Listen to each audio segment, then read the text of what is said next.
Hello friends, સ્વાગત છે તમારું મારા કિચનમાં. આજે હું બનાવવાની છું લીલી મકાઈના ભજીયા. તો અહીંયા મેં અમેરિકન મકાઈ લીધી છે. તો હવે આપણે મકાઈને છોલી લેવાની છે. આવી રીતના 2 ટુકડા પહેલા કરી લેવાના છે. પછી આપણે મકાઈને છોલી લેશું.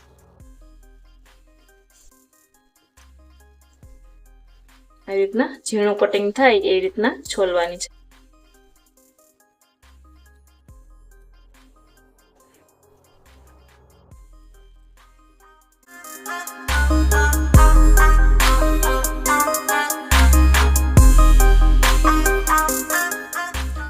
તો અહીંયા મેં બધી મકાઈના આવી રીતના છોલીને ટુકડા કરી લીધા છે. આવી રીતના મકાઈ છોલી લીધી છે.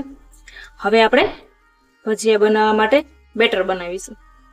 મકાઈનું ઝીણું કટિંગ આપણે બાઉલમાં ટ્રાન્સફર કરી દેવાનું છે. મોટું બાઉલ લેશું એટલે આપણે મિક્સ કરવાની મજા આવે.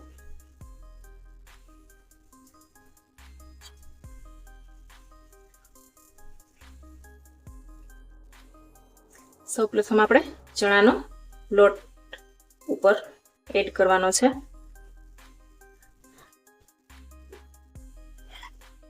ત્યાર પછી આપણે લીલા ધાણા ઉમેરવાના છે.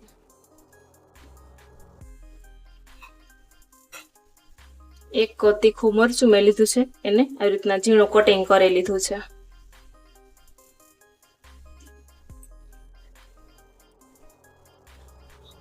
સ્વાદ પ્રમાણે મીઠું એડ કરીશું. બરાબર બધું મિક્સ કરી લેવાનું છે.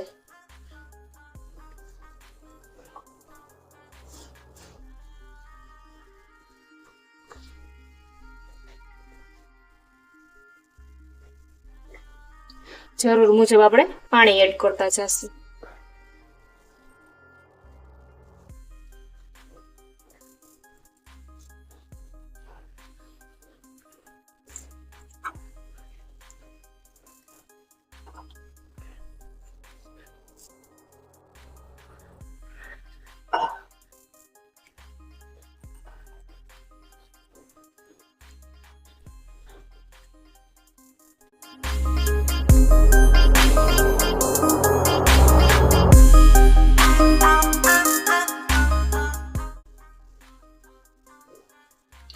ભજીયાના બેટર ઉપર આપણે અડધી ચમચી જેટલો સોડા નાખવાનો છે, ખાવાનો સોડા. સોડા ઉપર આપણે ગરમ તેલ નાખવાનું છે. લીંબુ નથી નાખવાનું આપણે સોડા ઉપર.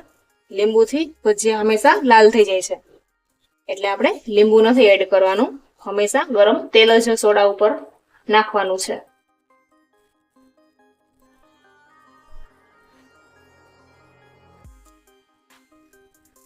બરાબર મિક્સ કરશું. હવે આપણે ભજીયા મૂકવા માટે તેલ ગરમ થઈ ગયું છે, એટલે આપણે ભજીયા મૂકશું.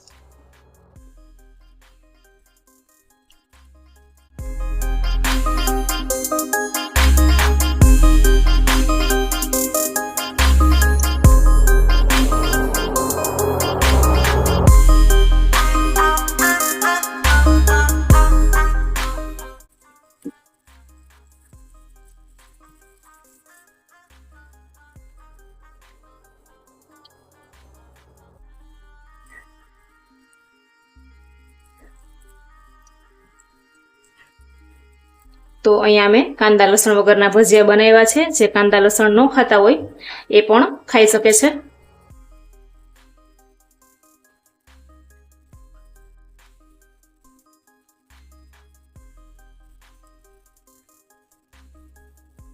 એક થી 1.5 મિનિટ આપણે તેલમાં રેવા દેવાના છે ભજીયાને. આવી રીતના ગોલ્ડન બ્રાઉન કલર થઈ જાય ત્યાં સુધી તેલમાં તળાવા દેવાના છે.